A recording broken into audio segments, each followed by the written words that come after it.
నల్లమల అడవుల్లో ప్రతి చెట్టు పుట్ట మొక్క మొలక వాళ్లతో గుసగుసలాడుతూ ఉన్నాయి. రాత్రి పగలు చుక్కలు చందమామ ఎన్నెన్నో కబుర్లు చెప్తున్నాయి. ప్రతి జంతువు ఆయన్ని పలకరిస్తూ ఉంది. అనేక అనుభవాల సమాహారం శ్రీ కొమెర అంకారావు గారు, జాజీ అంటారు వారిని, కన్జర్వేషనిస్ట్ నల్లమల ఫారెస్ట్. వారిని వచ్చి వారి అనుభవాలు చెప్పవలసిందిగా స్వాగతం తెలియజేస్తున్నాను. Welcome sir. అందరికీ నమస్కారం. నా పేరు కొమెర అంకారావు, జాజీ అని నిక్నేమ్తో పిలుస్తారు. నా వయసు 43 సంవత్సరాలు. నా 11వ ఏట అడవుల్లోకి వెళ్ళిపోయాను. నల్లమల్ల అడవిలో సుమారుగా ఇప్పటిదాకా 2 లక్షల ఎకరాల్లో ఉన్న ప్లాస్టిక్ వ్యర్థాలు మొత్తం ఏరి పడేసి బయట పడేశాను. తర్వాత ఇప్పటిదాకా కొన్ని కోట్ల విత్తన బంతులు నల్లమల్ల అడవిలో చల్లాను. అలాగే ప్రతిరోజు అడవుల్లో 20-30 కిలోమీటర్లు తిరిగి అడవుల్లోకి ఎవరిని రానివ్వకుండా అడవి కాపలా ఉంటాను. ఏ వృక్షాన్ని నరకకుండా, ఏ వన్యప్రాణిని చంపకుండా కాపాడుతూ ఉంటాను. అలాగే అడవి ఫైర్ అవుతున్నప్పుడు, మంటలు ఉన్నప్పుడు వేసవిలో అడవుల్లోకి వెళ్ళి మంటలు అదుపు చేస్తూ ఉంటాను. నన్ను ఆంధ్ర ఫారెస్ట్ మ్యాన్ అంటారు. నేను ఈ ఆంధ్రాలో పుట్టడం నా అదృష్టంగా భావిస్తున్నాను. అయితే నాకు స్ఫూర్తి ఎవరు అంటే, మా చిన్నతనంలో ముఖ్యమంత్రి నారా చంద్రబాబు నాయుడు గారు నీరు చెట్టు లాంటి, జన్మభూమి లాంటి ఎన్నో కార్యక్రమాలు పెట్టారు. అప్పుడు మేము చిన్నపిల్లలు సార్. మీరే మాకు స్ఫూర్తి. మీ అడవుల్లోకి వెళ్ళి అడవిని కాపాడుతున్నామన్నా, పచ్చదనం చేస్తున్నామన్నా మాకు మీరే స్ఫూర్తి. అయితే నాకు చిన్న కోరిక, భగవంతుని ప్రకృతిని కోరుకుంటున్నా సార్. మీ వయసు తగ్గాలి. మీ వయసు తగ్గితేనే బాగుంటుంది. ఆంధ్ర భవిష్యత్తు మీ చేతుల్లో ఉంది సార్. మీరు మాకు స్ఫూర్తి. అలాగే డిప్యూటీ సీఎం గారు, ఆయనకు మేము వీరాభిమానులు. అయితే ఆయన ఇప్పటికీ పదవి చేపట్టి 1 సంవత్సర కాలంలోనే అడవుల శాతం అనేది బాగా పెరిగింది. దీనికి ప్రత్యక్ష సాక్షి నేనే. ఎన్నో కార్యక్రమాలు, వారికి మడ అడవుల పైన ప్రేమ ఉంది. అడవులు, సామాజిక అడవుల పేరుతో ఇప్పటిదాకా ఎన్నో కార్యక్రమాలు చేపట్టారు. వారు చేయటం వల్లనే అడవుల శాతం పెరిగింది. మీ ఇద్దరు ఇలాగే చిరకాలం ఉండాలి సార్. కనీసం 30-40 ఏళ్ల పాటు మీరు ఇలాగ ఉంటేనే ఆంధ్ర భవిష్యత్తు బాగుంటుంది సార్. మీకు నిండు 100 ఏళ్ళ ఆయుష్ ఉంటుంది, అది ఖచ్చితంగా సార్. మీకు ఉంటుంది సార్. మీ ఇద్దరు 100 ఏళ్ల పాటు చరిత్ర పుటల్లో ఉంటారు సార్. ఇక నా యొక్క చిన్న విన్నపం ఏంటంటే, నల్లమల్ల ఫారెస్ట్ అనేది దేశంలోనే ఒక పెద్ద ఫారెస్ట్లో ఒకటి.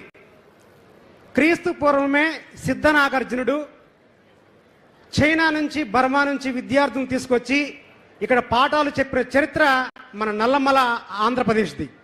అయితే ఇప్పుడు మనం దాన్ని విస్మరిస్తూ ఉన్నాం. దేశంలో వేగంగా ఔషధ మొక్కలు అంతరించిపోయే ఫారెస్ట్ నల్లమల ఫారెస్ట్ అయింది. కారణం ఏంటంటే, నల్లమల అంటే నల్లని కొండలు అని అర్థం. కానీ నల్లమల పేరు మాదిరిగానే ఆ నల్ల కొండలు ఇప్పుడు మలమల మాడుతూ ఉన్నాయి. ఎన్నో ఔషధ వృక్షాలు అంతరించిపోతూ ఉన్నాయి.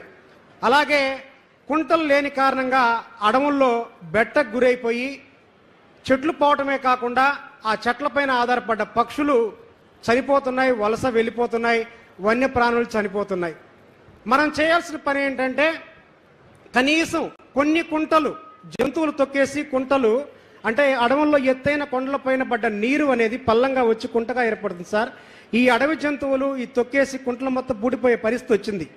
ఉన్న కుంటలు మనకు చాలా కొత్త కుంటలు కావాలి, ఉన్న పూడిక తీయించాలి సార్. అది మీ ఇద్దరి ద్వారానే అవుతుంది. అలాగే మనం వీకెండ్ పార్టీలు, సండే పార్టీలు, వన భోజనాలు ఇలా రకరకాలుగా మనం అడవుల్లోకి వెళ్ళిపోతూ ఉన్నాం. అడవుల్లో ప్లాస్టిక్ వ్యర్థాలు తిని పడేయటం వల్ల ఎన్నో వన్యప్రాణులు చనిపోతున్నాయి. దయచేసి ఇక నుంచి ఎవరైనా అలాంటివి చేయకూడదు. మనందరూ ఒక ప్రథమ బాధ్యతలాగా ప్రకృతిని సంరక్షించుకుందామని చెప్పి నా మనవి. అలాగే విత్తనాలే విత్తములు, విత్తనాలే ధనం అనే ఉద్దేశంతో మన తెలుగు రాష్ట్రాల్లో 5,000 రకాల మొక్కలు ఉన్నాయి సార్. కానీ మనం వాటిని చాలా కోల్పోయాం. ఒక చెట్టుకి 1000 కాయలు కాస్తే 1000 కాయలు ఆ విత్తనాల ద్వారా విత్తన బంతులు తయారు చేసి మనం 1000 వృక్షాలను మనం మొలిపించవచ్చు సార్. తొలకరి జల్లు సమయంలో ఎత్తైన కొండలు, గుట్టలు, కుంటలు, మైదాన ప్రాంతాలు, పలచని అడవుల్లో మట్టి, ఎరువు సమానంగా కలిపేసి మనం తినిపడేసిన ఏదైనా ఒక నేరేడు కానీ, సీతాఫలం కానీ, ఏదైనా ఒక విత్తనాన్ని మనం చుట్టూ కనుక మనం చల్లినట్లయితే కనీసం మనం 100 చల్లితే అందులో 4వ వంతు ఒకటైనా ఖచ్చితంగా మొలుస్తుంది సార్. ఇలా మనం కొన్ని కోట్ల విత్తన బంతులు, ఎలాంటి శ్రమ ఉండదు, బడ్జెట్ కూడా తక్కువ. అలా చేయటం ద్వారా వేగవంతంగా మనం అడవుల్ని వృద్ధి చేసుకోవచ్చు. ఈ విత్తనాలే విత్తములుగా మనం కాపాడుకోవాలని చెప్పి నా యొక్క చిన్న మనవి. అలాగే సార్, నల్లమల్ల అడవి దేశంలోని ఎక్కువ కాలుతున్న అడవి. ఎందుకంటే వేసవి కాలంలో గొర్రెల కాపర్లు అవగాహన లోపం వల్ల కొత్త గడ్డి రావాలి అనే ఉద్దేశంలో ఎత్తైన కొండలకు ఎక్కేసి మంట పెడుతూ ఉంటారు మండు వేసవిలో. అవి తగలబడుతున్నాయి సార్.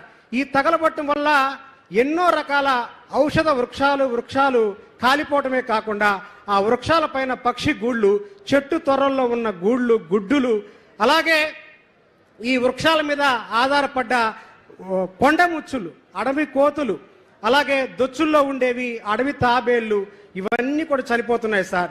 దయచేసి ఒక బాధ్యతగా ప్రజల అభ్యర్థన, గ్రామాల్లో దీని ఒక ప్రచారం లాగా, ఉన్న గడ్డి తగలబెడితే కొత్త గడ్డి రాదు, గడ్డి ఎలాగైనా మొలుస్తుంది, తొలకరి జల్లు ఉద్దేశమే గడ్డి మొలవటం అనే కార్యక్రమాన్ని ప్రచారం చేసి అదొకటి కూడా ఆపేయాల్సిన అవసరం ఉంది సార్. అలాగే ప్రతి గ్రామాల్లో కూడా నర్సరీలు మనం ఏర్పాటు చేయాలి సార్. ఒక మండలంలో 15 గ్రామాలు ఉంటే 15 గ్రామాల్లో కూడా నర్సరీలు ఏర్పాటు చేయాలి. అందులో కూడా ఔషధ వృక్షాలు ఎవరైతే మన తాతల తండ్రులు మనం చేశారో దాన్ని ఆ వృక్షాలను కూడా మనం అభివృద్ధి చేయాలి సార్. నల్ల ఉమ్మెత్త, తెల్ల జిల్లెడు లాంటి ఎన్నో చెట్లని మనం ఆదరించాలి సార్. మరొక విషయం సార్, ఎవరికైనా సరే ప్రకృతి ప్రేమ కలగాలంటే ప్రకృతిని నిశితంగా పరిశీలించాలి సూక్ష్మ కోణంలో. ఎంత అద్భుతం అంటే ప్రకృతి అంటే, రేల చెట్టు అనే ఒక చెట్టు ఉంటుంది సార్. దీన్ని సంస్కృతంలో ఆరగ్వద అంటారు. రేల చెట్టుకి ఎప్పుడైతే పువ్వు పూస్తుందో ఖచ్చితంగా 45 రోజులు లెక్క పెట్టుకోండి, వర్షం గ్యారంటీగా పడుతుంది. పూర్వకాలంలో రైతులు రేల చెట్టును చూసి పత్తి విత్తనాలు తెచ్చుకునేవాళ్ళు. అలాగే నేను ఒకరోజు అడవిలో వెళ్తున్నప్పుడు ఒక శతాధిక వృద్ధుడు కూర్చొని ఉన్నాడు. అబ్బాయి ఏ వండలు మనవడా అన్నాడు. తాత వర్షం ఎప్పుడు పడుతుందంటే దగ్గరలో మోదుగు చెట్టు ఉందా అన్నాడు. ఉంది తాత అంటే కాయ కొట్టి తీసుకొని రా అన్నాడు. నేను ఒక కాయ తీసుకొని వచ్చాను సార్. తీసుకురాగానే ఆయన కాయని చీల్చాడు. కాయలో ఒకే ఒక విత్తనం ఉంటుంది సార్, 3 పార్ట్లుగా ఉంటుంది. ఆయన చీల్చి ఖచ్చితంగా వర్షం 15 రోజుల్లో పడిద్ది అన్నాడు. ఖచ్చితంగా 15 రోజుల్లో వర్షం పడింది సార్. ఎలా చెప్పావు తాత అంటే ఆయన చెప్పింది, రేల చెట్టుని మోదుగు చెట్టుని మనం చీల్చినప్పుడు విత్తనం కింద భాగంలో ఉంటే 45 రోజుల్లో వర్షం పడుతుంది, విత్తనం మధ్య భాగంలో ఉంటే 30 రోజుల్లో వర్షం పడుతుంది, విత్తనం పై భాగంలో ఉంటే 15 రోజుల్లో వర్షం పడుతుంది అని చెప్పాడు సార్. ఏ శాస్త్రవేత్త కూడా లేదు సార్. అలాంటి ఎంతో మంది వృద్ధులు చనిపోయారు సార్. ఒక వృద్ధుడు చనిపోతే ఒక లైబ్రరీ కాలిపోయినట్టే. మన వృద్ధుల్ని గౌరవించుకోవాలి, అలాంటి గ్రామీణ జ్ఞానాన్ని మనం సేకరించుకోవాలి సార్. నాకు ఈ అవకాశం ఇచ్చిన ఆంధ్రప్రదేశ్ ప్రజలకి, అటవీ శాఖ అధికారులకి, ముఖ్య కార్యదర్శులకి, ఒక సామాన్య ఆంధ్ర ఫారెస్ట్ మ్యాన్ గుర్తింపు వచ్చిన నన్ను మీరు గుర్తించి ఇక్కడ దాకా తెచ్చినందుకు మరొకసారి మీ ఇద్దరికి కూడా మనస్ఫూర్తిగా హృదయపూర్వక పాదాభినందనలు సార్. మీరు ఇలాగే ముందుకు వెళ్ళాలి, మేము ఇలాగే ఆనందంగా ఉండాలి, అడవి తల్లి పచ్చగా ఉండాలి. జై ప్రకృతి, జై కూటమి ప్రభుత్వం. Thank you sir. అమూల్యమైన తన అనుభవాలతోటి ఇప్పటి వరకు మనందరినీ మంత్రముగ్ధుల్ని చేసిన శ్రీ కొమెర అంకారావు గారికి ధన్యవాదాలు తెలియజేస్తున్నాము.